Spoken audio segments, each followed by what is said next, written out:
Welcome to the Eclectic Drama Podcast. Today is Sunday, August 11th. This is episode 94. I am Tony. I am Dennis. And I have a disclaimer. What's the disclaimer? Before we go into things, just to make sure people know that my personal subjective opinions are wrong. They have not been sent to or passed the Zach Mini of Straight Down the Middle of Pinball Show or This Week in Pinball Podcasts test. So just remember, Zach's personal bias is that anything I say is wrong, and he obviously believes the exact opposite of everything I'm going to say during this entire show. Any complaints about Zach Mini's feelings because I'm wrong, and he feels the opposite of me, should go to Zach Mini. Which would be at This Week in Pinball Podcast at gmail.com. Exactly. So you must have heard his latest TWIP episode. I did. Oh. There were some very... He likes you. He really, really likes you. Yeah, I got that feeling. Mm. There were some good things in that episode. Really? You actually played the first decent game you've had on that show in forever. But that's just another game that he stole from himself. Well, that's fine. At least it was finally a decent one. Mm. Okay. Well, that's good. I'm sure Jeff, who can be reached at thisweekinpinball at gmail.com, will appreciate knowing that there was once a good game. There was a good game. There you go. The only thing I remember about that episode, quite frankly, is that the market trend segment was really long. It was like exceedingly long. It was too long. One of these days, I would like to see somebody get actual trend lines and compare every single thing. That's a lot of work. It's a ton of work. I don't have that kind of background. I think perhaps it is relied upon that no one will go to that trouble. I'm sure it is. But as you noted, Eclectic Drama Podcast, and it ain't about TWIP is why. No, this not at all. has been a drama-filled smorgasbord on both the video game and pinball side over the last couple of weeks. It's crazy. Yeah. It's like seriously insane. I mean, on the pinball side, I'm going to chalk it up to, is this like you know how sometimes when people have babies, they have postpartum depression? Mm-hmm.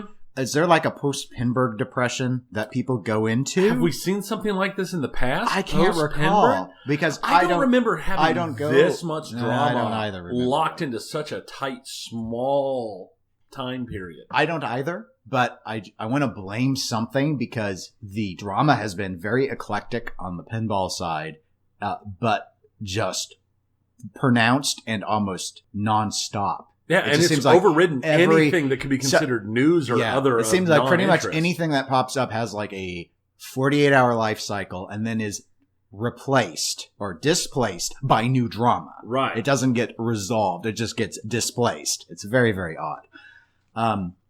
Well, I guess in terms of intros, the only thing I'm going to add is I'm still dealing with my Buck Rogers flipper rebuild. I got one flipper rebuilt. The stupid roll pins are very frustrating. And the issue I've run into this morning is I was going to do the other one. I got the roll pin out pretty quick, bent the flipper assembly from the hammer strikes, so I need to fix that. And the roll pin, now that it's free, I don't have it stuck in something to then vice grip my pin punch out. So now I have a pin and the punch halfway in it, and I can't get it out. And so I need to borrow another pair of vice grips so I can start going wiggle, wiggle, wiggle. That's how I'm going to do it. Wiggle, wiggle, wiggle. But I'm not in a hurry on it. But on the plus side, I did finally, I had to re-gap the other one. That was the only thing that was going wrong with it. And now I did test the one I've already done, and it's nice and strong. So good. So this will work eventually. Awesome. So as long as I don't snap that assembly hammering it back, and otherwise I'll have to find a replacement, which I'm sure Big Daddy Enterprises or someone will be able to secure me one. I would hope so. He does a lot with System 1 stuff, so I'm pretty confident. And I can drive there, as you know. Oh, he's only about an hour away. And I've got other stuff on my list that's growing of things to get. Your growing parts picker my parts list from, I'm just waiting for enough to warrant the gas. Yeah. And then I'll make time to go pick something up from Todd. So what have you been doing? I've got actual board game news. It's not big enough. I had someone write into me saying they were listening to some board game podcast, and it reminded them of the happy days where you talked about board games. I remember the happy days when I played board games. Mm-hmm. Maybe that is something that we'll talk about here in a minute because I was going to bring it up at the end of my intro section. But I backed a Kickstarter, a new board game project. It's a party game. It's from the creators of Cyanide Happiness. And from Skybound Games, the creators of Super Fight, and it is called Trial by Trolley. It is a party game. It kind of like the what do you want to call it? Like Cards Against Humanity. It's kind of one of those evil, horrible person party games. Okay. So have you ever heard the thing where it's about, there's a train coming and you have to choose which track it goes onto, and one track has like a kid on it and the other track has like 5 adults on it. Which track do you divert the train onto? That type of thing? I'm not familiar with that one specifically, but Something like it. I'm more of you're in the river and your 2 kids are equidistant from you and there's a waterfall. Which kid do you save? Exactly. It's basically like that. In this case... by the way, the answer to that is your favorite. Well, yeah. It's a given. Yeah. In this game, Trial by Trolley, one player out of your group is the conductor. And all the other players split off into 2 separate teams. And the conductor is driving a trolley. And the trolley line splits. And there are 2 things. And to start out, each one gets flipped off one of the top of the card decks, an innocent card that puts an innocent victim on each trolley track. And then each team puts down more innocent cards, or on the opposing teams, they put down bad people cards to try and convince the conductor which group is the better group to hit. And the goal is to build up death tokens, and whoever has the most points. Yeah, that sounds happy. Oh, yeah. No, it sounds horrible. But watching some clips of it and reading the rules and stuff, it seems like one of those very hilarious party games. It would be a fun night game. Yeah, that's exactly why I backed it. Okay. So cool. So we'll see when that comes and how it goes. So there's my news when it comes to board games. Okay. I've got some personal pinball news. Okay. I'm very happy. You are. I got a 3rd place finish at the 403 tournament this month. But it was this year. Which was also this year. And all that it required was for, all of the tryhards to go to Pinburg. We still had good players there, though. Well, yeah. And we actually did have some really good players. And it was a decent really turnout. Good night. There was a good turnout. It was Yeah. That was your highest finish ever. Yes. In the history of ever at any tournament. Ever. I've never finished higher than 4th before this at any tournament. Mm-hmm. Yeah. So. And you stayed in winner's bracket a really long time. I remember that too, which was not how I normally progress. Even when I do well, I usually go into losers very quickly and have to just fight. Right. And the gentleman who took me out of winner's bracket is also the gentleman who took me out of the loser's bracket. Mm-hmm. So you won a bucket. I won a busket. Yeah. I did. And cash. And some cash. Yeah. It was good. It was a lot of fun. Mm-hmm. Twilight Zone just did terrible things to me. Well, it's not the best Lawler game. Yeah, no. And Adam's family was very kind to me. Yes. So it worked out pretty well. I had that was a pretty good time. Cool. And my last little bit of news is I've been informed by my wife that I need to get a hobby. And this was modified because now I've been informed that I need to get a hobby that gets me out of the house. Because apparently I'm driving her nuts being home all the time and worrying about work stuff and worrying about other stuff and just apparently being home too much. Okay. So if anybody has any good ideas for hobbies, because half my hobby ideas have already been shot down, then go ahead and feel free to send them in on the Facebook or to the email, and we'll Eclectic Gamers Podcast at gmail.com. Exactly. And we'll see. Maybe I can find a hobby because I apparently don't have one. Apparently not. And you're open to all sorts of suggestions. I am. So write those in. We need them. He needs them. I don't need them. I told her I wanted to build a scale working model of my job. Mm-hmm. And she rolled her eyes and said no, because apparently that doesn't get me out of the house. Okay. Which is valid. Yes, but I mean, a lot of hobbies are house-based, so this adds quite a complication. Right. Well, and that complication's new because originally I was just told I needed a hobby. Because I was going to say, well, you could build like a battle bot or something. Yeah. But you're just going to like do that out in the garage, and then she's not going to have you out of the house, so that doesn't solve. That's not an outdoor thing. Right. And then yesterday she added that it has to get me out of the house. So I don't know. I don't know what I'm going to do. Okay. Well, maybe the listeners know. Maybe the listeners will know. Save us, listeners. You're our only hope. Now that the fun's gone. It's my R2D2. Now we go to drama. Yeah, we did. Well, we're gonna ease into that. We're gonna ease into the drama. Right. We're gonna ease into it. So we're gonna transition to pinball first, and it isn't all drama in pinball. It's just mostly, and we'll start with the non-drama. Okay. So first, as most people who have listened to other podcasts are aware of at this point, the gameplay of Jurassic Park from Stern was revealed.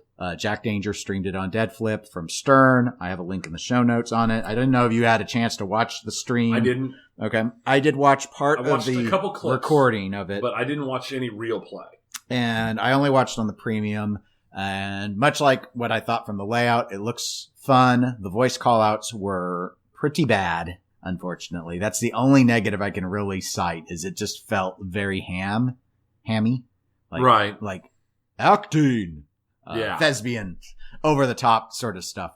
But the animations, the custom approach that they took looked pretty good. Cool. Kind of like how the animations look good on Black Knight Sword of Rage. So, but yeah, it looks like a lot of fun. I bet a lot of people like that, how the dinosaur interacts with the ball. And apparently that's a setting. So on those premium models, that's what I think is going to be the big pull for folks, is the, Keith Elwin weighed in on Pinside actually and noted, you actually have choices. You can set it so that it will do everything. Like it'll throw the ball into the pop section. It'll sometimes pick up the ball and set it gently on a ramp and let it roll away. And you can turn it off. You can set it so it won't throw the ball. It'll always just place it on a ramp if you want the consistency for a tournament or something, or you're afraid that your pop bumpers are going to break or something. Right. But so I thought that was pretty neat. You said it's a chaos mode where it just goes insane. Its default mode apparently is sort of chaotically random. Like I don't know if it's, let me clarify that. I don't know if it's random or certain things are like, okay, he's going to just toss it or he's going to ramp set it. Right. I don't know if that's the case. But if you don't want it to behave in that random way, you can modify it so it behaves in a more structured way, or you can just disable it so it's like the Pro. Of course, if you're going to disable it, save the money, buy the Pro. Yes, that would be my thought. Unless you're only disabling it for, say, tournaments or something. Like, I don't want him to interfere in tournaments. We want that. I can see that. We want it to be more flowy and more consistent. Anyway, yeah, it looks like a lot of fun. The 403 Club already has their launch party scheduled next month, so we know we're getting one. But I might try to make this one. We get all the new Sterns, so that might be that'll be more going to more pinball stuff will help get me hobby covered. It might help. I don't know if going in location playing is enough of a hobby. I know. I don't think. Getting machines, working on machines, that can be a hobby, but then you're in the house, so right. Same with video games. You're in the house. Right, but I don't consider video games hobbies any more than I would consider watching TV a hobby. I don't consider reading a book a hobby. Well, if you went into making your own video game, that could be a hobby. But you'd be in the house. I'd be happier making my own pinball machine. And it doesn't sound like fun. It sounds like horror. I wouldn't mind designing a pinball machine, but the moment my brain gets to the part where I'm drilling all the holes in the wood, I'm like, no.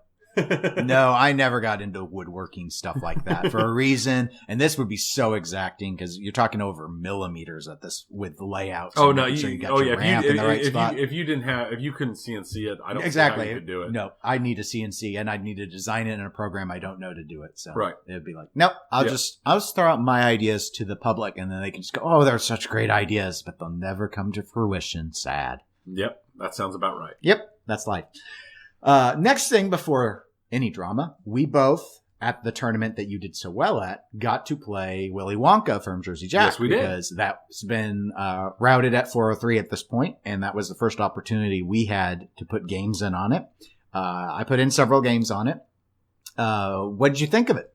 I would like to put a few more games on it. Sure.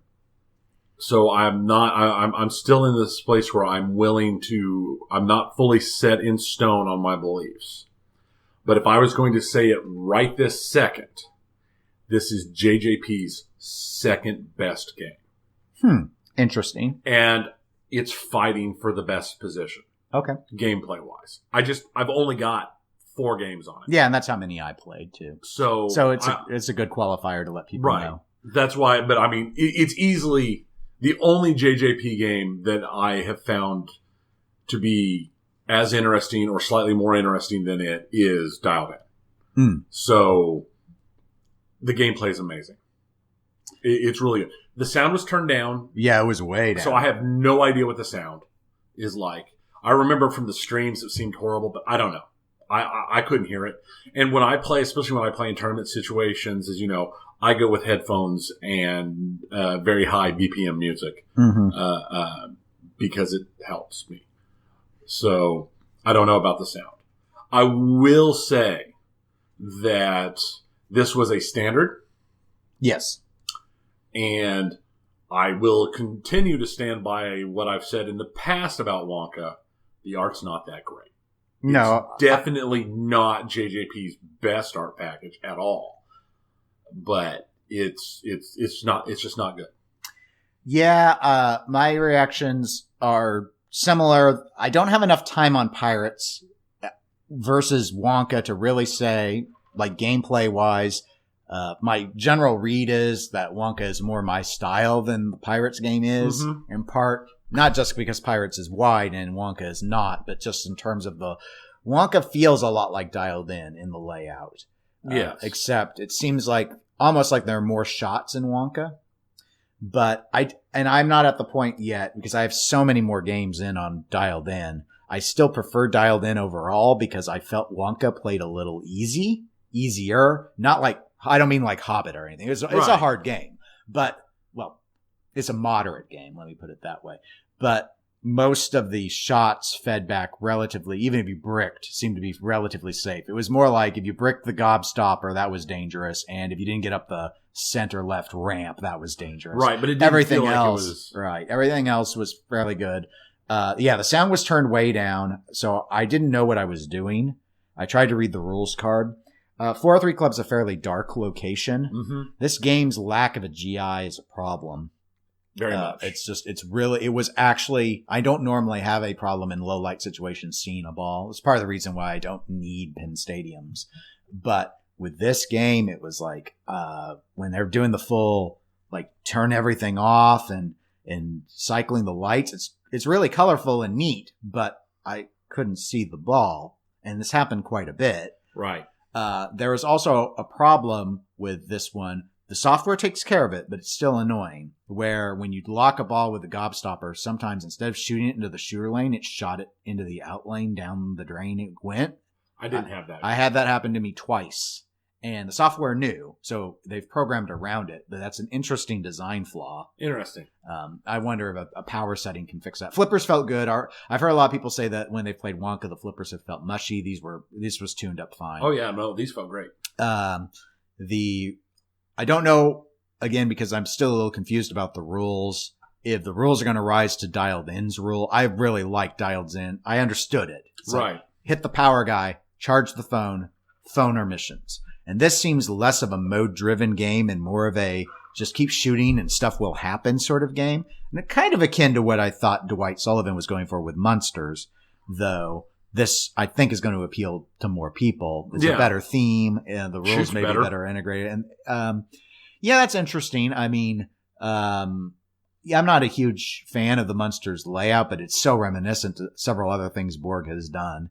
And this is different enough from Dialed In. I mean, it's got an extra flipper, and it plays a lot differently. I agree with you. The art is not a strong package. For this day and age, the art package is relatively weak. It's not poorly drawn, but it's kind of like, while I liked the drawing quality of Batman, it's one of my favorite Franchi style art packages that he did.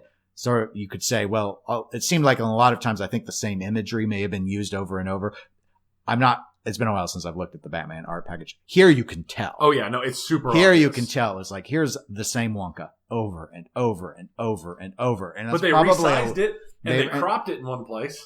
And so I'm guessing that was, compliance with license and everything. I'm not blaming the artist for not knowing how to draw different poses. Right. But nonetheless, compared to the art package of Black Knight or even the new Jurassic Park or the packages Dirty Donnie has done or Munsters, this is inferior. This is above Oktoberfest, but it's worse than just about everything else art-wise. I think it hides this through its light show, which is spectacular. But that's not the same thing as saying that it's got good art. It's just I agree. it's not an exciting art package. Again, that wouldn't make me I'm not hung up about that. This one at 403 is off on the side. It's not in the regular pin row. It's where we used to have the Beatles game. So you can look and appreciate at the extra bland cabinet art.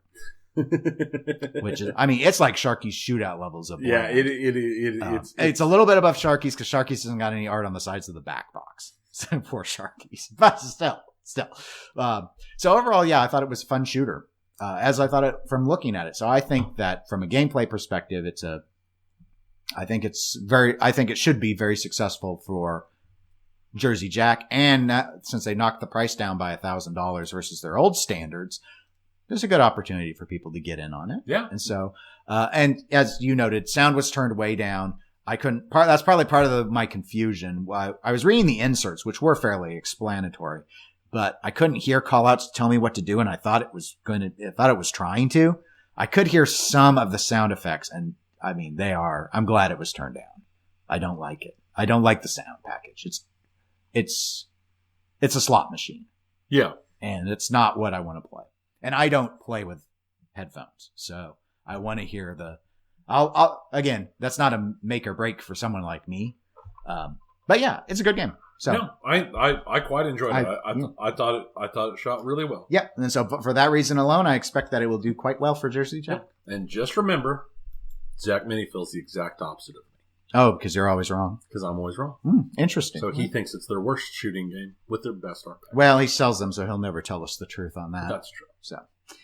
So speaking of truth in pinball, let's go into the dramas with a Z, because there was a lot of drama the last couple of weeks. Pinball. Yeah, especially this last week in particular, but holy crap. See, here's the thing. Ugh. I don't dive as deep into the pinball stuff, into the pin side, into all the pinball Facebook groups and all that stuff like you do.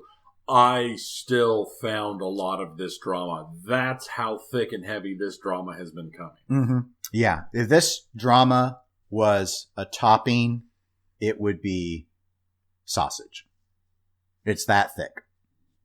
Wow. And made up of a bunch of disparate bits of stuff. Interesting. Not where I thought you were going with that. No. So I was going to go with something else, and then I couldn't figure out how to pronounce it. I said, well, let's just go sausage instead. I was assuming you were going to go peanut butter. Peanut. Oh, that's a much better, because no one's going to you don't really think of meats in the sense of thick, except for thick cut steaks. Mm-hmm. Yeah, it's like peanut butter. It kind of gets stuck everywhere. The odor doesn't go away for a long time, and it's good in certain things and terrible in other things. So yeah, I like that. And some people go into anaphylactic shock because of it. That's true. That's why we've got our EpiPens. I don't. If you could afford them. Yes, if you could afford them. And I can't. I don't have EpiPens, folks. So if you have a nut allergy and you eat nuts around me, I can't help you. Except I'll say, that's unfortunate. I can call 911. Yeah, I guess I could try that. I mean, maybe. I don't know. Does that work? I think it depends upon what state you're in. Okay. Or country. We do have an international audience, and some of them do use different numbers besides 911. Some of them make more sense. Mm-hmm. So let's go into some things that don't make a lot of sense. So we got a number of items here. So let's start with drama item number 1. And on some of these things, we're going to get specific. And on some of these things, we're going to keep it a little more general because I don't need to give all of this stuff legs. But let me open with this because this is very interesting. Let me call out, not specifically, but let me call out some of our brethren, our brothers and sisters, our peers in the podcasting world who don't ever want to weigh in on drama. One, you picked the wrong hobby because this hobby is full of drama. I get it and I don't get it at the same time because for me, it's a twofold thing. You can say that you got into pinball to get away from your day-to-day whatever, but if you're commentating on this hobby, this is part of it. So there ain't no escape. Because then all you end up doing is referencing it to talk about how you won't reference it, which is still talking about it.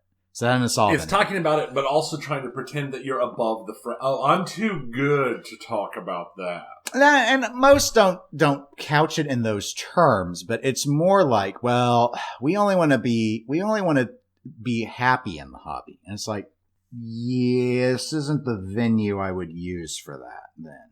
Because what happens is it puts you on the opposite, look at it from the opposite side of the coin.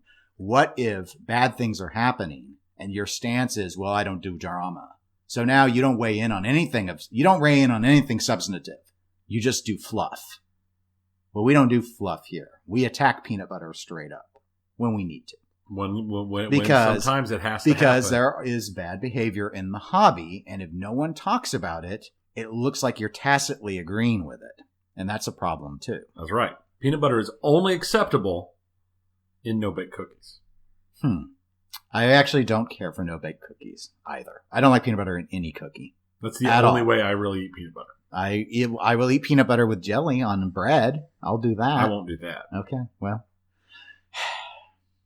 We're going to move on from the peanut butter analogy at this point. Okay. So some of these things you wouldn't need to touch on, but I'm going to touch on them just because I want to show just how much drama has been going on since our last episode. All right. So the first one is on one of the pinball enthusiast groups, and I'm not sharing a link to this. It's not necessary. Proper form. There was a mean-spirited meme that was posted in reference to one of the programmer rules package developers for one of the pinball manufacturers. So all it was an image with a quote from The Godfather to the person was using to convey how hurt he felt if he found out this person was in charge of rules. Okay. It wasn't funny. It was a stupid meme. And normally, I think people would, when they see a stupid meme, just move past it because it's the internet. You do see a lot of that. However, friends of the programmer came in and attacked the person for posting the meme. And then the next thing I knew, there were over 100 comments on this meme about whether it was okay to do the meme, whether it was wrong to do the meme, whether the sentiment was fine, but it should have been articulated outside of a meme, whether it shouldn't have been articulated at all. All right. First, I mean, people can do what they want. That being said, if you want people in the industry to interact publicly, it might be best not to call them out in that sort of fashion. And I'm not perfect about that either. What I try and do is criticize the product, not the person. That's what I try and do on this show. I'm not saying I always do it that way. Like I can tell you, for example, that like Pat Lawler isn't one of my favorite designers. His style overall, if I look at his entire repertoire, is not what appeals to me. I will say something like, Roadshow sucks. That's the game. I'm criticizing the game. I think having a microphone means I'm supposed to criticize things. That's my interpretation. I'm not here to shill. I'm not here just to spout sunshine and rainbows and peanut butter at people and say that it's all good and you should eat it and you should be grateful and that the only way we grow the hobby is to only say optimistic things. That's a terrible idea. It is. It's destructive, actually. But you don't need to go out there, and I would also never go out there and be like, well, Pat Lawler is just like, he's like, look at what he did to my theme. Oh no, sort of stuff. No, you're just like, no, that's not the right way to be constructive. What would be constructive would be to criticize, let's say you had a problem with the rules. Say, gosh, I sure wish we didn't have to have multi-balls constantly doing this. Or I sure wish I didn't have to stack 3 multi-balls to blow up half the JJP lineup. That'd be a fair criticism if you hated that. Yeah. So other people love it. But so that's sort of the thing. That's the thing. That's when it comes to opinions, people have different ones, and it's okay to have a different opinion than somebody else. Yeah. Now, in terms of this, I mean, I doubt the person who the meme was about, if they even saw it. They were tagged in on it. Someone tagged them. I don't know if they ended up looking at it or not. Yeah, there is a degree of thick skin that's sort of necessary whenever you're putting out any sort of product. Yeah. So I doubt that they would be as sensitive as some of their defenders make it out to be. But that said, you know, we don't need to critique in that fashion. There's a healthier way to do it as well versus just making fun of the person with a meme. Maybe make fun of the rule you don't like and say, let's have a discussion about why is this done in pinball? It's stupid. And let's not program a rule that way anymore. I don't like hurry ups. Let's get rid of hurry ups. something like that. Something. Yeah. Because the thing is, I don't actually have a problem. I mean, other than the fact that I didn't think the meme was funny. I've seen that meme used in ways that I thought was completely hilarious.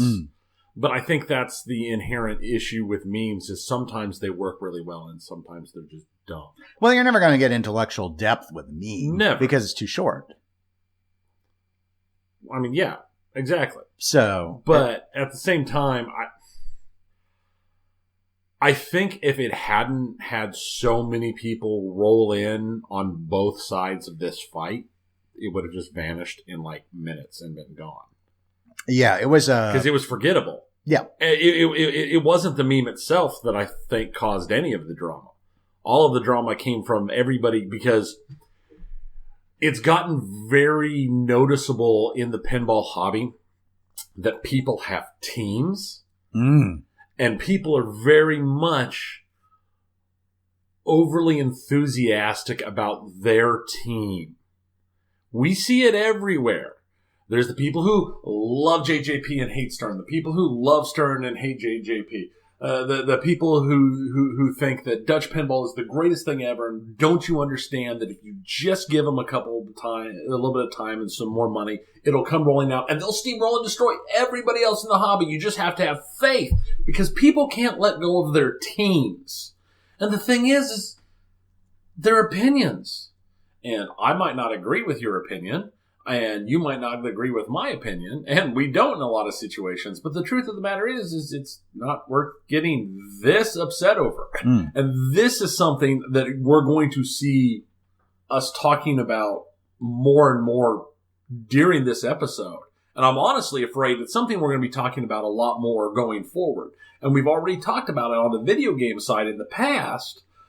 Very recently with the whole Steam Epic Game Store stuff and the review bombing of games and all that stuff. This has become an extremely prevalent thing in our society, and it's doing nothing to help the world at all. It's making everything worse. Do you think that we are so, I guess, jaded to this, and by we, I mostly mean you and I, especially compared to other pinball podcasters perhaps, because we have survived so much of like the console wars and seen all this fanboyism on the video game side, which is even though it's a younger hobby, it's much more mature in terms of it's developed through a lot of these phases that pinball's now going through because there were so many people involved with video games at all levels for so long, whereas pinball, like the collector stuff, is much newer. Really. Yeah, it really is. I think it's a really valid argument. I mean, I could definitely see it. It's something that has been seen, and it's blown up, and honestly, it's gone away in consoles. I mean, it's still there, but it's not as bad as it was, like, say, in the 90s. Well, yeah, that's what I'm thinking. I remember when people would have memeified. We didn't really have memes in the 90s, but they would have gone out and called out John Romero by name. And called him all sorts of stuff. And there wouldn't have been, outside of just generalized believers in his spirit, an ardent defense either. But, that's another thing with like game journalism. There's a professionalism with that here. And we're not journalists. None of us are pretty much who are in podcasting. Again, I'm using podcasting as an example because it's the one we do.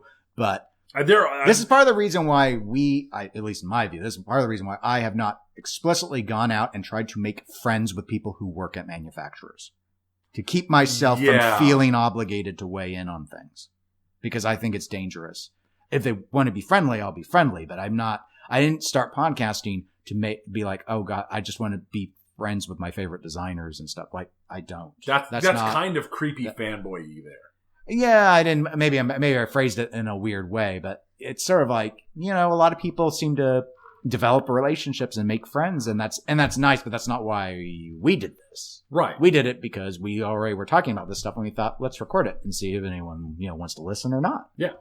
And that was it. It wasn't. And then maybe we can be friends with Steve Ritchie and Scott Denisi, and it'll be awesome, and we'll all go out and get pizza together. That would be awesome. It would, but we didn't go into this to do that. Right. So, because I mean, that's just like meeting any other person that you really admire. It'd be awesome to sit down and talk with them, but I'm not going to go out of my way. I bring it up because that's what I think in this case, some of this was just, it wasn't about even the teams for everyone. It was about friends. It was actually just, it got personal. Yeah. And that's why I think it blew up more than normally you would have thought it to be. So I can't tell people to not take it personal, but it's just, it was interesting. So I guess my thought would be, maybe as tight-knit and small as the hobby is, maybe express things in terms of philosophy and view, not so much targeting people in particular. Right. And then if you want actual change, that might be more productive. That would be my thought. But speaking of productive, let's move to the next drama thing, because this actually was pretty middling as far as drama went. This was forgotten within 2 days. Right.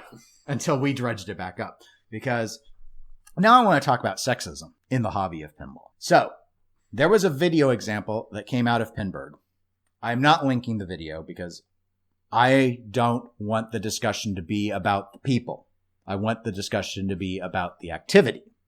But most of our discussion is actually going to be about the reaction of people to the reaction of the video. So by this, what happened is someone clipped this it was on Twitch. And it was during I believe the finals of at some point during the day of Pinburg finals, last day of Pinburg. And there were 3 people in the commentary booth. And so you know how that is, Tony, because I didn't watch it, but you and we've done commentary before in a booth, basically, with 3 people, in fact. And so I guess there was introduction time. So one gentleman was doing all the talking. And so he introduced himself by name. He introduced the middle commentator, another man, by name. And then he introduced the commentator on the other end, a woman, by name, and then referenced her good looks for being what she was. He didn't say she was. I'm trying to remember exactly what was said. I'm going to paraphrase it. Basically, he called her the beauty of the booth. And then he added on, there was a pause, and what I describe as an awkward pause. And then he added on, and the brains, which tells me he realized how what he said sounded. The middle commentator and the other man was like, that wasn't idea. And the woman chimed in and goes, no, that wasn't really good. And the guy who made the attempt at a joke apologized and said he was, he was trying to make a self-deprecating joke, and it turned out poorly. And so the clip was about 12 seconds long. This has become multifaceted in terms of the discussion about this. And I think this is a good lead in for us to start talking about outrage culture or call out culture in pinball. And I guess, and its uses coupled with what we've been seeing lately in the hobby. Because in lead up to this, not because of this, is well before this, but there have been a number of articles that have been released in what we would consider mainstream media versus pinball media about women's leagues, women's tournaments. And there has been some fairly aggressive blowback on social media of people who don't understand why there are these women events, and they're men, and they seem to be upset that they exist. And so this comes out as an example of, while unintentional, just sort of that bias that exists in the hobby. Why wasn't this woman introduced just by her name, like the men were introduced? Or why wasn't her pinball prowess pointed out? Why was it about her looks? And again, it was a joke gone bad. I don't want to. No, I didn't see anyone rake this guy over the coals. I really didn't. Right. But there was a segment of pinball people who I assume, again, getting back to our first drama piece, who are friends with him, who were very upset that this video clip was shared. Let's tackle this first. That's not relevant. It's not relevant that it got shared. It's not relevant if someone got his permission. It's not relevant if someone got the woman's permission, because I had heard she also wasn't a big fan of the clip being circulated. Too bad. This was a publicly broadcasted event. It was going to be archived anyway. Your opinion is not relevant to this. This is not secret cell phone footage of someone's private behavior. You went on air and you did this. You've subjected yourself to public scrutiny by definition. Yeah, you chose to be there. You chose to make those comments. You chose to be in that forum. That was all things that you chose yourself. There is absolutely nothing that you can say, oh, I don't want that said because it makes me look bad. No, you chose to be there. Every single thing leading up to that was something you chose. You weren't in your house with somebody secretly recording where you didn't know you were being recorded, where you could at least have an argument that you said something that wasn't for public consumption. It was literally designed for public consumption because you said something terrible, because you did something terrible, and you feel bad for it or you feel embarrassed because of it. Doesn't give you the right to say, well, no one can, let's forget this happened. It doesn't work that way. Right. So there is, while I understand, and it's a fair enough complaint to say, well, are we discussing the behavior or are we going to discuss the individuals that not knowing who they were would have been advantageous to keep people's friendships out of it. But there was no way to do that given the video had their names listed and it was an introduction video that was the problem. So we're able to do that because we're not using the clip to have the discussion. But there were a few people that got very zealous about this and is like, in this case, I don't see the grounds for the argument.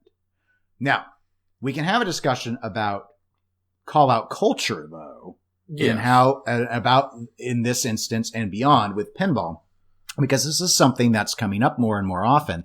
We're seeing people that behave in a way that someone or someones don't like. And so the approach has been to call out the behavior on social media, naming the individuals, naming what happened, and then a discussion. And I'm being very generous when I say discussion. Sometimes it just seems like a screaming match then ensues.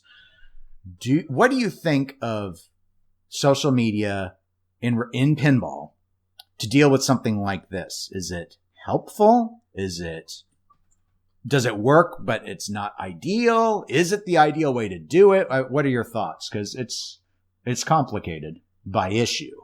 As fans of the show, I'm sure have noticed, I don't have a huge social media presence.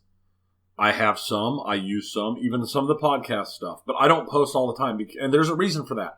I'm not a fan of social media, period. Because all the kind of stuff that you see posted, even just the minor, like non-inflammatory stuff, just the minor stuff, it's stuff where it's like, I don't see why anybody would care. Why would I post something about this? I don't care about it. Why? I don't see why I should post it for anybody else to care about. But I do for the podcast some stuff, especially when we go to like Texas. I try to post a lot more, but I don't post like when we go to every tournament because it's pictures of us playing machines in a tournament. That's not interesting to me.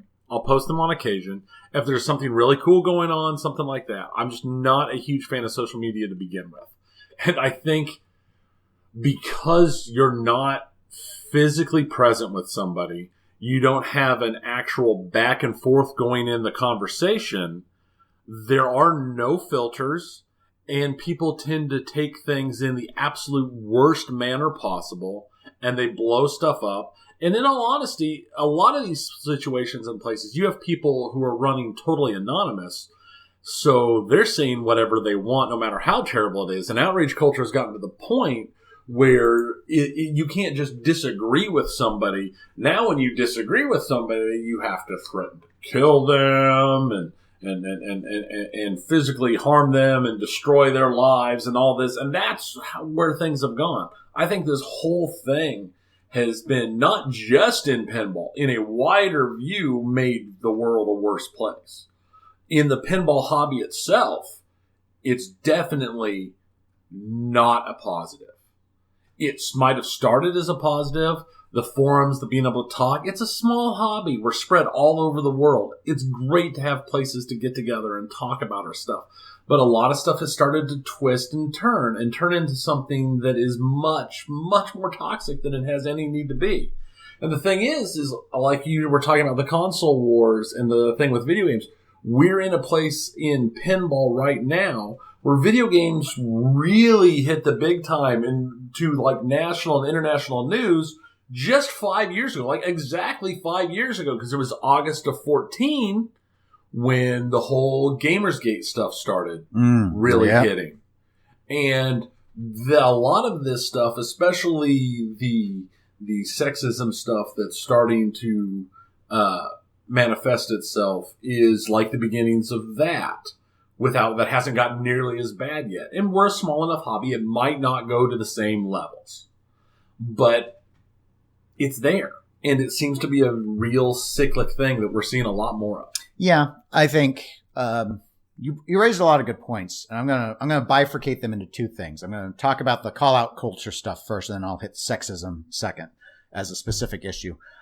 In terms of the call-out culture, broadly, I agree with what you've stated, in that I think the problem with the social media approach to solving problems, it's not that it's wrong to do, but understand that your audience is self-selected. And by that, I mean that when people create posts on Facebook, even if they are really broad with their friend list and let anyone in, they think they're being really accommodating, it's still essentially self-selected groups. So in terms of calling out, if you want to have a discussion about sexism, you want to have a discussion about how people conduct themselves in the booth, at pinball tournaments and things like that, I don't mean to self-generate content for us. We don't do a lot of interviews ourselves anyway, but that is the sort of thing where I think it's so easy to post on social media. Why not write an article about it if you care? If you really want to have an item to put something out there that can be discussed, or go on a podcast to talk about the topic, instead of some people, it seems like when they're on any of this stuff in an interview or whatnot, they don't want to talk about this sort of stuff, but they do on their wall. I guess not call it a wall anymore, but they're willing to on social media. It's like, I just don't think that that's the best way. If you really care, you need to be using the quote unquote media and getting your message out there broadly and subjecting it to the criticism that will possibly entail.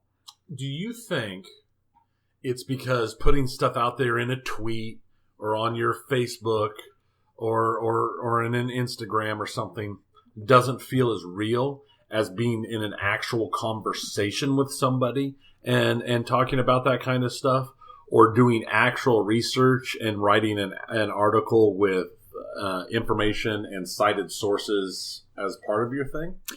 I don't think it's that so much as social media, because it's oriented around sharing already. It's just so easy. It's so easy to use. So if you're wanting a discussion, it's logical to think, well, especially if you live somewhere where not all the pinball people are, let's use social media. We'll get a nice, healthy discussion. I'll get feedback. And it's really easy to share clips of videos or screenshots or whatever you're using to be outraged by. The problem with it, in my view, is it's not that using the social media is bad specifically, but it's not as helpful because your audience is also self-selected. So yeah, you could try and go out onto like a pinball enthusiast group or something, to like that meme was, and try and start a discussion there. And that would actually be a little better, even though it's social media, because at least it's not just your page talking to your folk, your people. There's a problem, especially in the US, with a lot of people that are taking news sources that are already selected towards their own biases. So you don't subject yourself to other ways of thinking. And in my view, you don't need to read everything that's against you. That's not the point.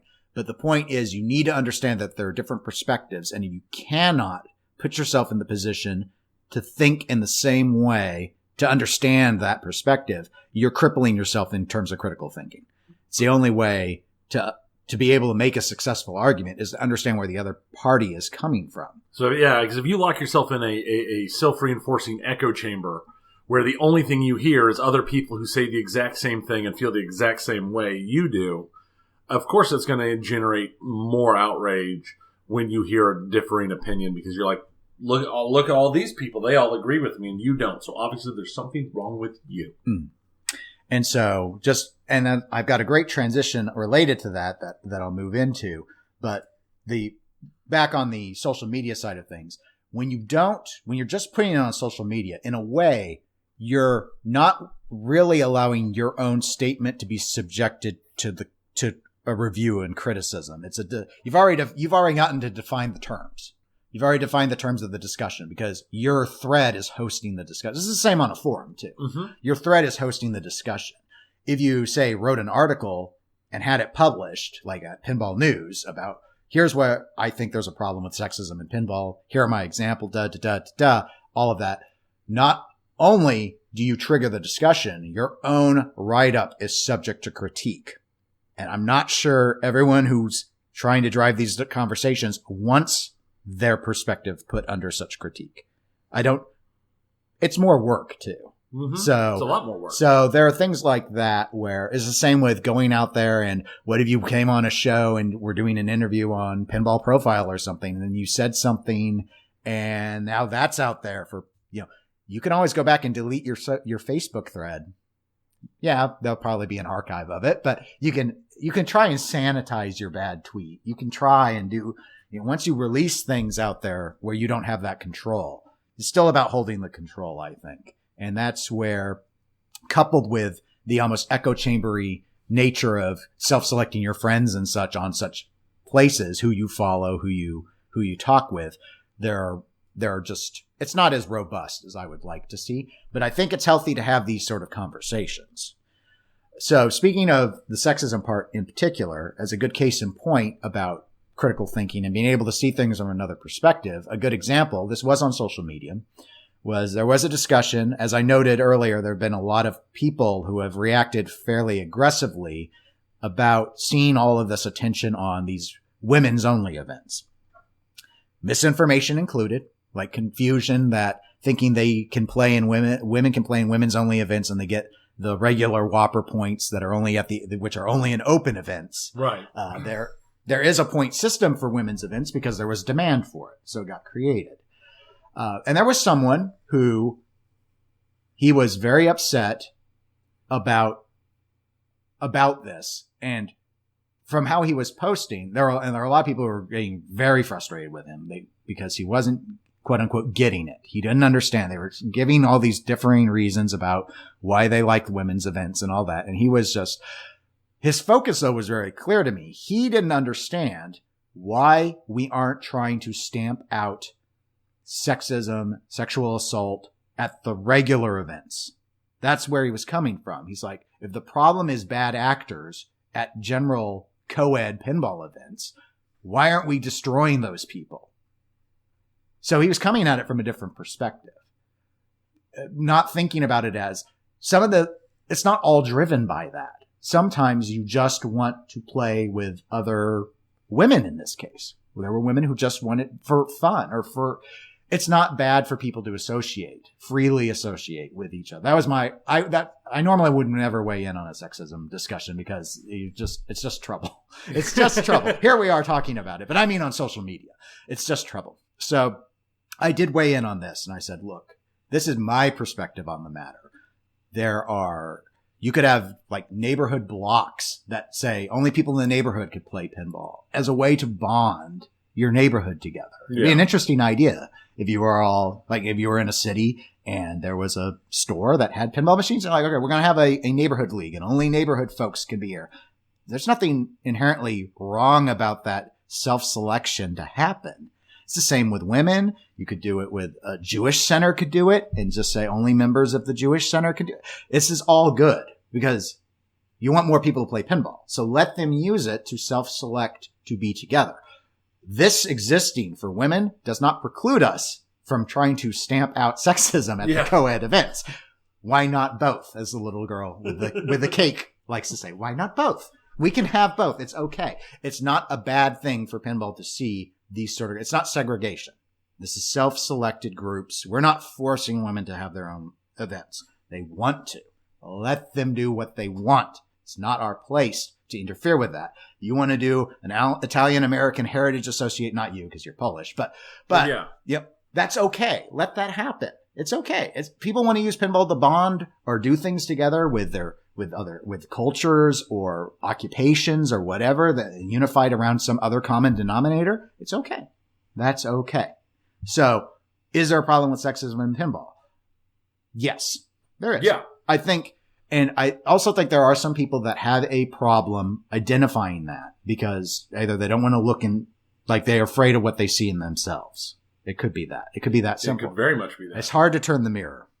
Yeah, I mean, you're used to it because you wake up and you see that you're wrong. When you I know. I look in the mirror. I'm just wrong. So you're familiar with looking in mirrors. A lot of people aren't. And so it's not about being a bad person. It's about trying to be better people and just learning from what makes people uncomfortable. So, I mean, I don't have a magic elixir to solve any of this. All I can say is I try and pay attention to when I do things that are cringy and not do cringy things. Right. And can fall into all sorts of weird stuff. Nobody's perfect. Mistakes get made. Learn from it. Yeah. Because this is not, we don't have, as a partially censored from a gentleman I used to work with, we don't have magic effing wands. I can't just wave it and make everything work. Mm-hmm. It doesn't happen. But if you don't actively try, nothing gets better either. Yep. So let's move to the drama item number 3. It's going to be a little bit different order than you see in the notes. Okay. I'm going to skip down one because this related to this discussion on the video. Makes total sense. And I will name out these folks because there was a very public discussion on the Pinball Profile group about this. But Bowen Cairns, who does rule development for Spooky Pinball, and Christopher Franchi, who has done pinball art for Stern Pinball. I don't want to say necessarily they got into a row, but other than I wanted to say the word row, but that's kind of ish what happened. There was a cover photo update from Christopher Franchi that got shared where he said, and I'm going to quote from it because I have it right here in front of me. Bowen Cairns is a bully and a troublemaker who builds walls in the hobby of pinball, not bridges. A self-appointed hangman. No trial, no jury. And my understanding is Franchi approached Jeff Teolis, who hosts Pinball Profile, the podcast that does a lot of pinball interviews. And best voice in pinball podcasting. In your opinion, yes. Why is my voice not the best? It's because I'm not Canadian, isn't it? Yes. That is Americanist. You might want to work on your American prejudice. So anyway, I know that didn't work, but I was doing my best.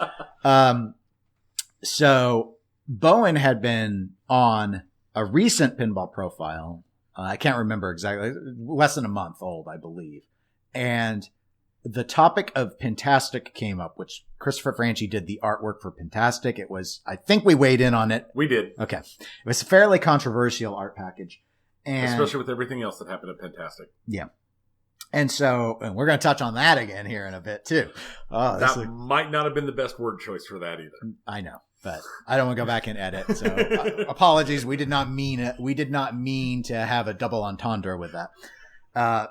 So anyway, Franchi was upset about Bowen criticizing the Pentastic artwork. And my initial take was he wanted to have a platform like Pinball Profile to respond, to counter what Bowen had said. Teolis offered to have them both on to talk things out. Franchi indicated that Bowen contacted him privately and said he would not be having this sort of discussion. And so I believe after some arguing on the Pinball Profile page, which was shared so that both sides could be seen at least through that venue, it kind of pittered out. But this is an example of something that, in my view, is not helpful. Now, part of what was coming up was Franchi was citing Bowen was one of the individuals who shared that video clip of the Pinburg sexism example, and that was bullying behavior. Now, we've already weighed in on that. We both agree that social media does not seem to be the best mechanism to try and actually advance causes in pinball, in our view. Though we also acknowledged, especially in this event's case, as it was a public broadcast, it's tough to say sharing something that was aired out for mass consumption is an action of a bully. Yeah. You could argue that it wasn't the best way to try and address the problem. I think there can be a very healthy and there was on Bowen's page. There were a lot of people who took issue with him sharing it and didn't think that was the best way to solve the issue. And that may be true. Like I've noted, I think there are better ways to try and solve it than we haven't than on shown Facebook the video. thread. We've had a discussion about it. Sure. But if you want to let people, but I also get the perspective saying, well, I need people to at least hear the part of the clip about how they were all treated differently so you can actually see it in action and understand. And some people still didn't, by the way. There were some people that are like, well, he was just being nice. It's like, but, wow. But, well, no, he was trying to make a joke. And he meant it to be at his own expense. But likewise, some people don't want you to be quote unquote nice. They just want you to treat them the same. That was what the discussion was like. Yes, but you didn't. He didn't say it to the dude. That's what that was. But this, I mean, this fantastic art thing has kept cropping up over and over. It keeps coming up. So, I mean, my advice on this drama is just let it go at this point. Everyone got their, the criticism in. I can't imagine Fantastic is going to be moving forward with something like this beforehand, I should say in the future. I understand Franchi's perspective that he was exercising creative freedom to do what he wanted to do, and Fantastic chose to run that art package after they discussed it. So the matter is done. And if you don't like the art package, you have the right to say you don't like it. Yeah. And to tell Fantastic you don't like it. And if you think it's sexist or whatever, you can say that too. That's the price of putting stuff out publicly. It's going to get critiqued. You don't have to buy shirts of it or posters of it. You don't have to like it. You don't have to. I mean, but likewise, it's okay. This is what this reminds me of, and the big reason I wanted to bring it up is, there's a hypocrisy or an irony to criticizing getting criticism. Yeah. So, and being critical about it. You see the loop is. That's the thing. It's like, okay, so someone called out something. They shouldn't get to call. They're calling it out because they're sensitive. They're too sensitive. But are you not being too sensitive when you call out them calling out? You see, I have had this discussion in person with people before, and they cannot see it. They don't even understand it. You can lay it out bit for bit, and they won't even. They don't even. It just will not click with some people. Yeah, I don't know, and I probably didn't articulate the right way. The way I guess I would try and explain it is, if you get upset, if your feelings get hurt when someone has their feelings hurt because of something you did, and you think they were too sensitive, you are also too sensitive. Right. That is my point. I mean, this is where you start coming up against the non-apology type things, the I'm sorry you were offended type things. Right. I mean, that's where you're... So now, I do, because this has been just so massively serious, and we're nowhere near done with as serious as this stuff's going throughout the rest of the thing. I want to inject a moment of what is hopefully humor. Christopher Franchi had a large missed opportunity here with his cover photo change. Because with the self-appointed hangman, no trial, no jury, was the perfect spot to put in a Christopher Franchi-style drawing of Karen's as Judge Dredd. Yes. And Bowen did go and change, last I had seen, his Facebook profile to say his occupation is hangman, no trial, no jury. So... I don't think there's much love lost between the two.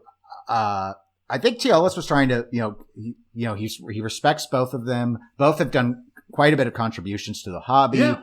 Though I don't personally agree with Jeff. These people, Bowen and Chris, they don't need to like each other. Why bother trying to make them do it? Yeah, they're That's like, this is why I don't go around trying to make people like me. This isn't middle school. I don't care. Right. My personality is not going to appeal to everyone. That's just how it is. How somebody else feels about me doesn't change how I feel about me. You're right.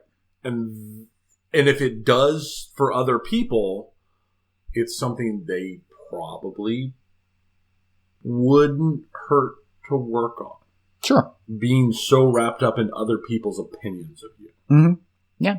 It's a good area for self-improvement. I mean, it's hard to say, again, going back to our very first piece of drama and people getting up. I think the person who was criticizing the meme doesn't really care what that person thinks, if they even saw it. So yeah, I think that in this sort of instance, they just need to get to the point of, accepting that, we're not all going to get along, and that can be okay. Maybe, I don't know if they could be less hostile to each other, but if it's just happening on social media, is it really a big deal? I don't know.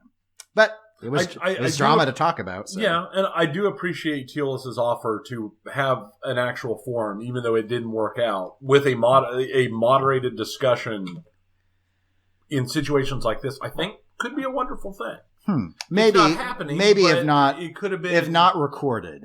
I don't know. I don't necessarily that it needs to be recorded, but I think in a lot of these situations, not just in pinball, but definitely situations like this where you see two people with such animosity, a moderated discussion where wouldn't necessarily hurt. I'm not saying that they will become friends. And like you said, I don't think there's any need to be friends, but that doesn't mean that you can't air grievances and come to a better understanding of each other's positions and mutually not care about each other. Sure. Except I don't think there's an interest on, this is my assumption, on either party's side to understand anything about the other. Not really. Well, that's a valid point. So I would just shut up and move on, quite frankly. Until the next time. Well, until there's something to argue about, but I don't know. Depends what one wants to pick a fight over, I guess. So let's enlighten things a bit and shift to Penn Stadium.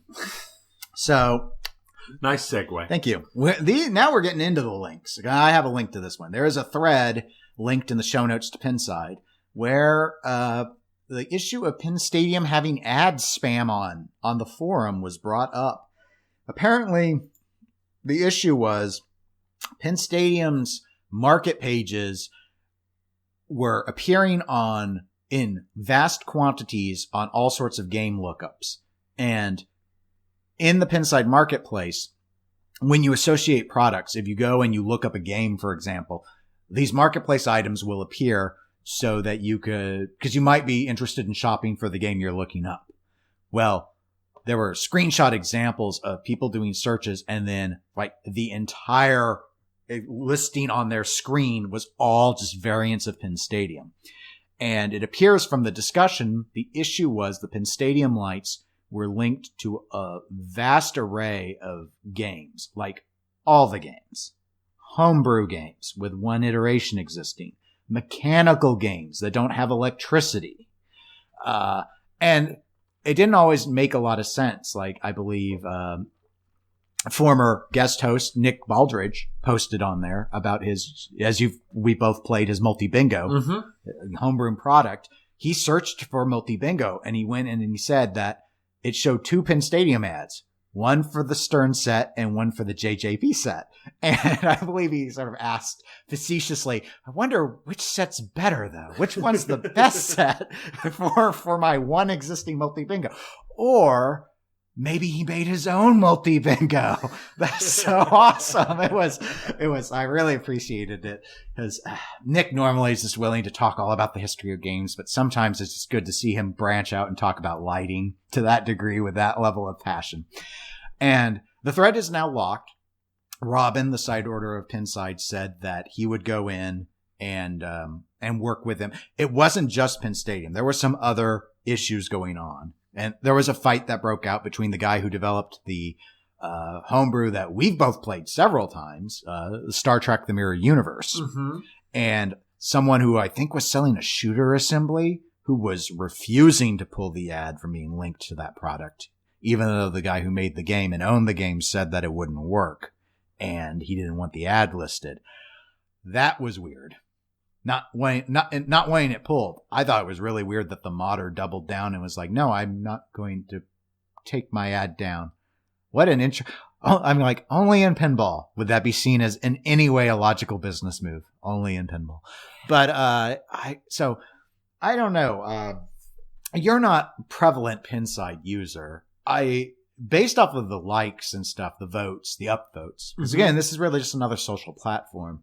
It seemed a lot of people were in agreement that the ads were inundating and smothering in their nature, but it also, the thread, because it's Pinside, started to morph into a lot of people criticizing the product, and then fans of the product started coming in and defending the product. I mean, I guess I don't want to get into that. I don't own any Penn Stadiums. I've played games with them. They're bright. They do what they say they're going to do. I guess, what are your thoughts on this like marketplace model?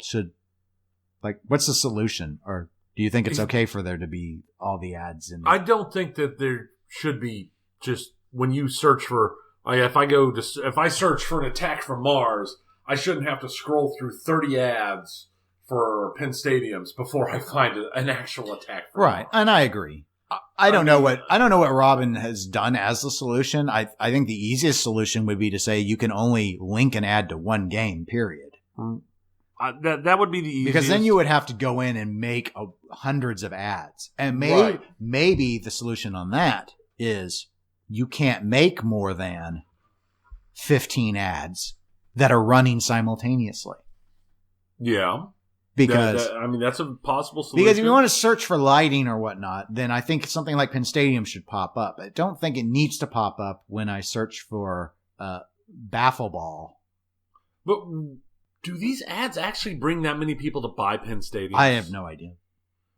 I mean, that's just a curiosity thing. I mean, I've known people that haven't been fans of Penn Stadium's marketing campaigns just in general. That there have often been, I'll say accusations because I don't know if they're true or not, accusations that it's used a lot of guerrilla marketing tactics with people that are interpreted as shills going out there posting before-after photos to get people to buy the games, and suspicions that they're compensated for that. Suspicions that the photos are doctored, that they're deliberately designed to make the before game look extra dark. Yeah. Through adjustments on your filtering or exposure or whatnot. Well, you have a background in photography. You know how you can modify images to make them. I don't know if any of that's true or not, but there have been people that have been very sensitive that its advertising approach hasn't been a very proper way to conduct business. That being said, the product has been the favorite mod of the year for the last 2 Twippies.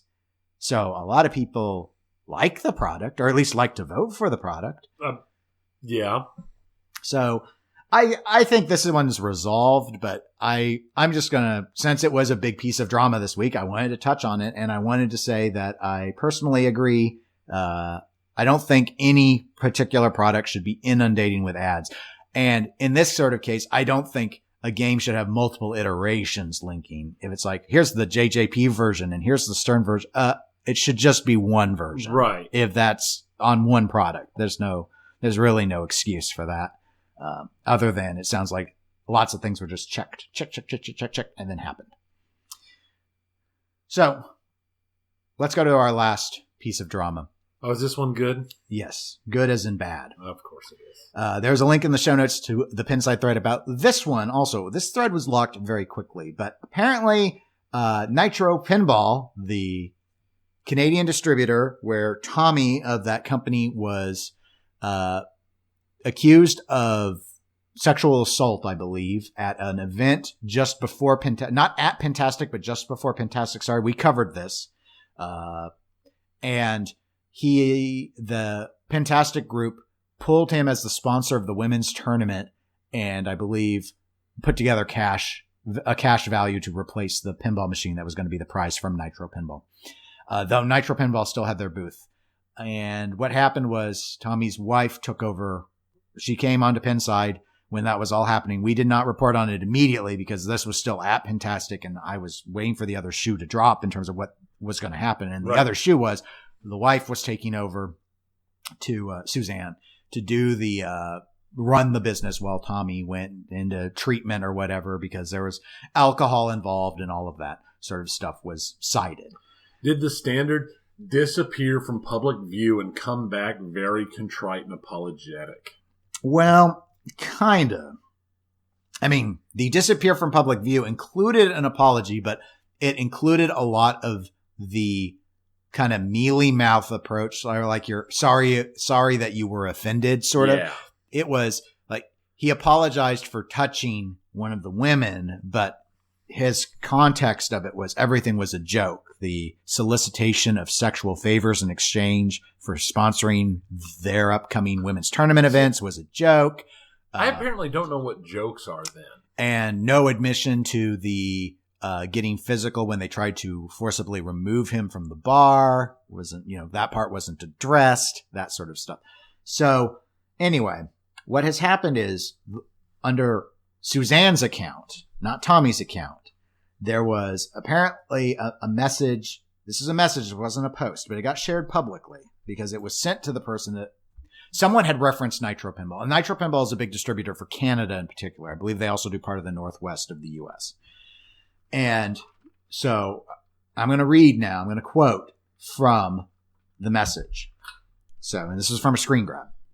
Quote, best practices like the Tommy Nitro situation, you haven't got the first clue about my husband or his impeccable reputation with customers and friends. You reposted a FB, which is for Facebook, post from a pissed off lesbian with an agenda without doing any homework.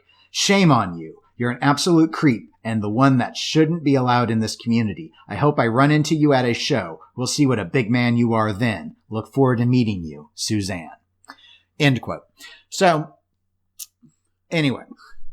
That's a lot. All right. For a very short line, there is a lot to unpack right there. So this got shared out because the person who this discussion about the best practices, one of the women who was, I believe the woman who was the one who came forward publicly about the assault right at the start of Pentastic, I apologize, shared some of this information. And so the thread got shut down pretty quick on Pinside, but I've even seen some other social media discussions now coming up. People have suspected whether or not, was this really Suzanne who wrote this? Is it Tommy who is writing under her account as her? You know what? I don't care. Why are they in business? I don't know. I don't understand why anybody would buy a machine from them ever at this point. And that's something that's come up. I saw a Canadian on social media say they're very, very uncomfortable. It's easy enough to not buy from Nitro, but that's where you get to like cancel culture and saying, okay, well, I'm just not going to buy products from groups that affiliate with organizations I don't agree with. Nitro has everyone. Nitro has Dutch, Spooky, JJP, Stern. They all use them. So if you wanted to send a message to those manufacturers and say, I can't buy your products anymore until you quit using Nitro as a distributor, you can't buy New Inbox Pinball. My response to that is if you want to do that I'm fine with doing cancel culture approaches. It's just a standard boycott. That's fine. So if you feel strongly about that, then you need to be true to your principles and just not buy New Inbox Pinball. And write them a letter and let them know. You can write a letter to Stern or JJP and say, I'm not buying from you anymore. It's not you and your company specifically, but you need to quit doing business with Nitro or else I can't ever support you. And if there are not enough people who do it, I guess you'll either never buy New Inbox again or you'll compromise eventually on what your stance was. And that happens all the time too. So, but given this, I don't know if there's going to be a claim that the account was hacked. Given the thread was locked, there may be no claim whatsoever. This is not healthy. That's all I'm saying. This is not healthy. No. I don't understand why this entity needs to be operating as a distributor at this point. And I don't really care what happens to the rest of the employees, if there are any, at that organization. At this stage, you need new leadership to salvage the reputation, or else it should just go away. Well, and that's the question. This is how it is. This is the way things are in public, dealing with their customers. What must things be like working there? Who knows? And it's like, you can't save everyone. But so from a when you work for a bad actor, it's really unfortunate, but that doesn't mean you don't punish the bad actor. And Nitro is the bad actor right now because both the old CEO and the new CEO are the names that are on all of this. Right. And even though this was a private message, Suzanne's account lashed out in that locked thread repeatedly with people who are bringing things up, including denial of some of those prior events that had only happened a few months ago. And had witnesses and everything. But it's all a part of apparently the lesbian agenda, according to this. And it's like, okay, there are a lot of things that aren't healthy about this message. I don't see the point in delving into it other than to say that if it was my pinball manufacturing company, I would just pick up the phone, call Nitro and say, you're done. Yeah. You're done. I don't need you. How do you not? I mean, because there are other distributors in Canada already. Right. So this is not a big business. I don't think this is a big business deal to sever ties with them. Honestly, even if there wasn't, it'd be a good opportunity for somebody else to move in or start up to either expand, branch out. Or maybe Flipping Out Pinball would like to expand into Canada. Maybe, which means no, because I'm always wrong. True. Well, oh well. That's the pinball section. I'm glad we lightened the mood with that Wonka talk first. Yeah. That was great. That was fun. That was good. I guess we could play 20 questions because I don't think the video game segment is super long. No. And we need another break from more drama because that is what the video game section is. Yeah. So for those that don't know, 20 questions is the hit game. It's not this or that hit. It's only Tony's second favorite game, where I will have Tony ask a series of yes or no questions. It'll be about a flipper pinball machine that he has played before. And screw it up terribly. And he can use resources as of question 16, and then he'll get it, and we'll be happy. He may get it before question 16, though. He does that a lot, too. That happens, too. Anyway, that's how we play. So, Tony, you can ask your first question whenever you're ready, and I'll keep count on how many you've gone through. Is it newer than 1980? Yes. Does it have a DMD?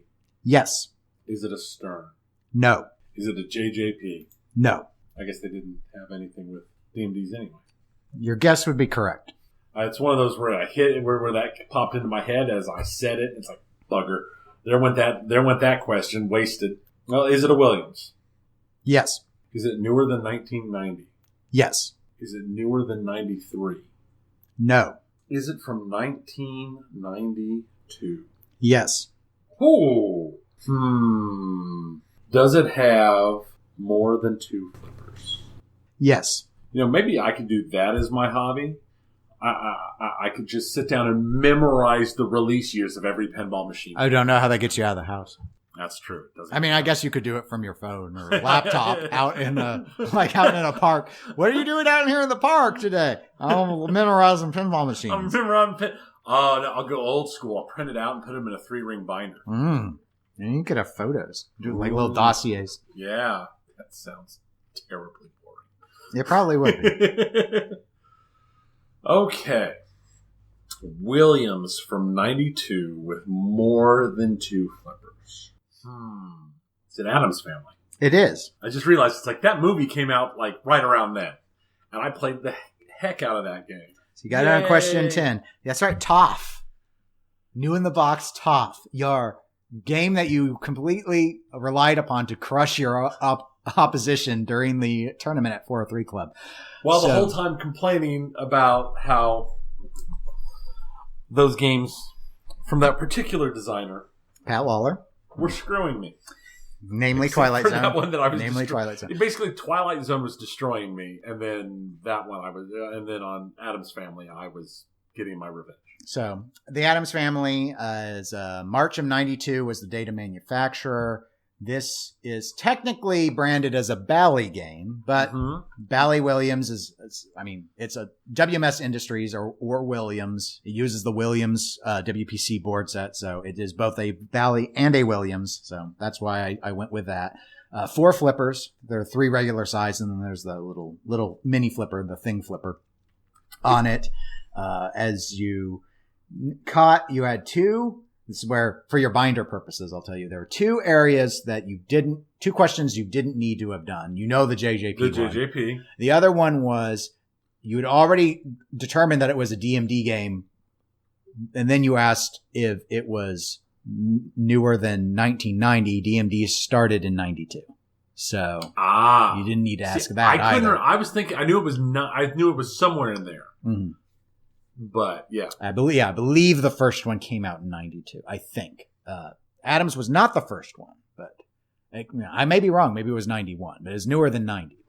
So other than that, though, all the questions work really well. I used to do like to divide it up. I used to do, is it EM or solid state, this and that. And I came to the realization that I could probably narrow things down easier if I just start with like 80. And if I just do decade grabs. Yeah, no, that makes sense. It narrows things down. And it worked really quickly for you on that. I mean, you did get it by question 10, which is quite productive. Yes. So good job. Yay! And that's it for pinball. Yay, pinball. Yay. So what's going on in video games, Tony? Luckily, video games has absolutely no drama? I wish. Oh. We got a couple big things. One of them is a kind of continuing rehash of what we've already been talking about with pinball. So I'm actually going to move that to the top of the list and start with that one.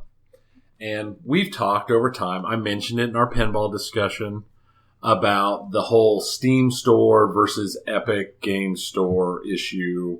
And whenever something has been announced as a timed exclusive with the Epic Game Store, they've been getting review bombed and such. Yeah. Well, a new situation came up where an indie game, one of many indie games, because this has become super common for indie games to announce an exclusivity deal with the Epic Game Store, because the Epic Game Store has actually got a system put together where they're basically promising these indies a certain amount of money. Yes, I did read about a game that said that. They're like, yeah, we're guaranteed to at least get this amount of money. Right. So we're doing it. So as long as we release, we get this amount. It's like, we don't have to fight for funding to finish the game. Epic is going to give us the money we need to finish the game. One of the indie games that took this is from a small 2-person thing. The game is called Ooblets. And when they made the announcement, and this is the thing, that previously they were getting all their money from like Patreon and donations and stuff. Okay. Very small scale. When they made the announcement, part of the announcement is the developer made a joke about it, about the whole fact that people were so upset at Epic and didn't like Epic and this and that came off poorly to the group as a whole, to the people seeing it, but it turned out to be really bad. As in massive amounts of harassment from people that they've never said anything about their game before, that have nothing to do with their game, and it's just about Epic. Death threats, the whole 9 yards, rolling in on this tiny little 2-man development team. Because of their bad joke. Yeah, it's not even because of their bad joke. It was just because of the deal with Epic? Because of the deal with Epic. It's entirely to do with Epic. I play games on the Epic Game Store. I will be the first person to admit the Epic Game Store and their front end and all of that is terrible. It's horrible. But in no way, shape, or form is that any cause for death threats and harassment. And we've talked about this in the past with the review bombing of other games by companies that have launched exclusivities with Epic. I mean, this is what Epic is doing to break into what's been a monopoly by Steam for 15 years. Mm-hmm. Yeah. And no, they're not as polished of a product as Steam. Steam's had 15 or 20 years to get to that point. Epic's been going at it for 8 months. I think the only thing that I find odd about this versus so many other things is it seems like in a lot of realms, gaming included, normally there's often, if anything, a group of people that want to cheer for the underdog. I'm thinking of how people got really mad with Microsoft having Internet Explorer built into everything. And so that's when you start having all this support for things like the Firefox and even Chrome at this point, despite it being run by a massive company. Right. Just, cheering for the underdog boxer versus the Mike Tysons of the world, all that sort of stuff. But for me, it's kind of weird because it seems like people are cheering for the monopoly. That's not normal. They don't want to change. But they don't have to change. They don't have to change. They don't. So that's why I don't understand. I have no idea why. I can understand why people wish that they only had to have one front end, period. But there have been other Blizzard has its own front end. Mm-hmm. I mean, there have been other front ends. No one makes you use any of them. No one's going to make you use Epic. We didn't used to have front ends or digital stores at all. That's true, but I mean, these youngins don't know that. And you know from our history, when Steam launched, I hated Steam. Sure, yeah. And then they fixed the things I hated, and I use them not exclusively, but I use them very heavily. And I have a preference for stuff on there just because that's where my library is already set up. Right. But I'm not going to go to this. There's games I want to play. I put 10 hours into Satisfactory over the course of the last week and a half. And that's an exclusive to the Epic Game Store. I don't like the Epic Game Store, but I like Satisfactory. So I've been playing it a lot lately. And I just can't understand the mindset, like the mindsets we were talking about in the pinball section, where the outrage culture has gotten to the point that it's like, oh, I don't like this. You need to die. I hope terrible bad things happen to you and your family. Yeah, obviously the death threat stuff is to the degree. I mean, that's actions that are grossly inappropriate and criminal. Where I'm having trouble is the idea on outrage culture in general is actually taking a perceived injustice. One can debate whether the injustice is true or not, but there's no injustice here. It's we don't like that there's a different storefront. There's not a moral argument though.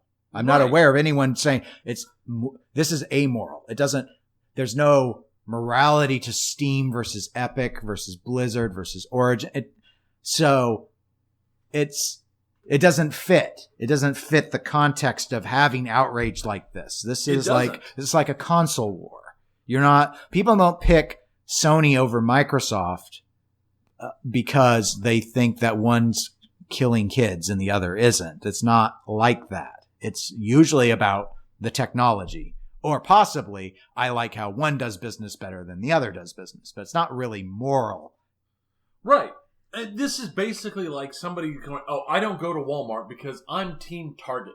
That's exactly what this is. Yeah, that's what it feels like, except it's like a mom and pop shop started up. Well, no, maybe that's not a good example because this is being built with Fortnite money. Right. So it's like Amazon decided they're going to put in physical Amazon Gets. Yeah. The target of Amazon Gets. And now and let's say Walmart was the only other existing thing. And so everyone who shopped at Walmart is like trying to make it go out of business, make the Amazon one go out. I don't understand. It makes no sense. Setting aside the death threats and stuff, which is just bad behavior. I don't understand why people care to this degree. They want Epic to fail. It's very clear. I'm just shocked that they care. Yeah. I think competition's a good thing. I think with Epic's given time so their storefront isn't total crap, and they add some of the stuff that Steam has added throughout 20 years that makes them popular, it'll just get better. And then suddenly you have actual competition. And things, I think it's a good thing. Real quick, I'm going to read from the actual announcement the developers made when they made this announcement last Wednesday. Okay. Because Epic, and this is a quote, so I quote, because Epic doesn't yet have the same market share as their competitors, they offered us a minimum guarantee on sales that would match what we'd be wanting to earn if we were just selling ooblets across all the stores. That takes a huge burden of uncertainty off of us because now we know that no matter what, the game won't fail. We won't be forced to move back in with our parents. but we do love and appreciate you, parents. Now we can just focus on making the game without worrying about keeping the lights on. The upfront money they're providing means we'll be able to afford more help and resources to start ramping up production and doing some cooler things. And they followed that up with where a lot of people got upset is they made a comment about the issues between fans of Steam and Epic and this and that. And they made a comment, I quote, "Look at the things going on around you and ask yourself if there might be anything just a tad more worthwhile to be upset about." That's what caused things to get super dirty. Not a good comment. And, no. People make that comment all the time. That happens in pinball a lot, too. It does. People will say, well, it's just pinball. And it's like, because it's a game, you shouldn't put any moral standard to it. Because it gets into the realm of, well, okay, if we're not all out there curing cancer, we're wasting our time. So we shouldn't take anything seriously that isn't to that level. You see, it gets to absurdium, but it's nothing to get overly worked up about. It's a flippant throwaway comment. Yeah, no, it is. And it's one of those things even being I would even say pretentious comment, it doesn't deserve nothing really would. Nothing would warrant a death threat. So, but it's just okay. Well, the drama there. It's just growing, and we're going to go on from that little bit of toxicity into a perhaps larger issue, but not quite as directly toxic. This is a security leak. Because for some reason, E3 had a link on their website in their facts section that linked to media information for media attending. But apparently they decided the best way to link that was just to have an unencrypted, unprotected link up of a spreadsheet that has everybody's names and phone numbers and home addresses and everything, where literally anybody could find it. So this was found that there were more than 2,000 journalists, editors, and content creators, so, like YouTube personalities, Twitch personalities, this and that, who had their home addresses and their phone numbers and stuff available for anybody who followed the link to look up online and get all their information. And in the kind of situations we've been dealing with lately it's toned down some since it was height a year or two ago, but with stuff like swatting, more of the Gamersgate harassment style stuff, and just the general bad behaviors we've been seeing, it's scary that these people who thought they'd given their information to a company and that it would be protected from them being doxxed, they literally just put it on their website. They basically doxed them all. Yeah. That, E3 is a really large, expensive event to attend, and this is so amateur. This is what I would expect from something in like a local small event. Yeah, this where 2,000 people is the total number of people who were there, right? And they were super happy. This is like something you expect out of a volunteer group, right? Not something that's been running for decades. And so I don't. Yeah, obviously they're, I guess, moving to correct it. It's been corrected. Unfortunately, their initial correction corrected it, but didn't remove it from all of the online cache sites and everything. You're right. So they had to push out to get it locked down and locked out from there as well. And apparently when they were doing that, they found out similar information was available for attendees of the 2004 through 2006 ones as well. So that was added to the list. And it's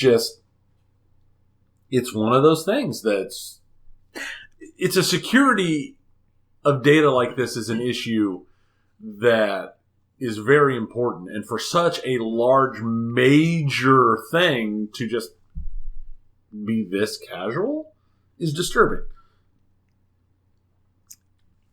Is E3 dead? Not yet. It doesn't help. No, but I think that number of people showing up was going to go down next year anyway, because E3 this year wasn't as good. Yeah. And we knew it wouldn't be. Yeah, but seeing is believing. So right. Once we saw how down it was, I mean, we finally had an E3 episode that was shorter than prior ones, so I guess there was that. Yeah, because normally our E3 episodes just eat our entire. I mean, they're like 3 hours. Like, I think all of our longest episodes are probably E3 they episodes. That's true. They are. So, well, to prevent this from being the longest episode, I think we're done. Yeah. So you can I'm sure we'll find more drama. Reach out to us, especially if you have hobby ideas for Tony, eclecticgamerspodcast@gmail.com or facebook.com/eclecticgamerspodcast. We're available on Twitch, Twitter, and the Instagram as eclectic_gamers, which, as I said, I'm terrible at social media. And remember, I'm wrong. Always wrong. I'm always wrong.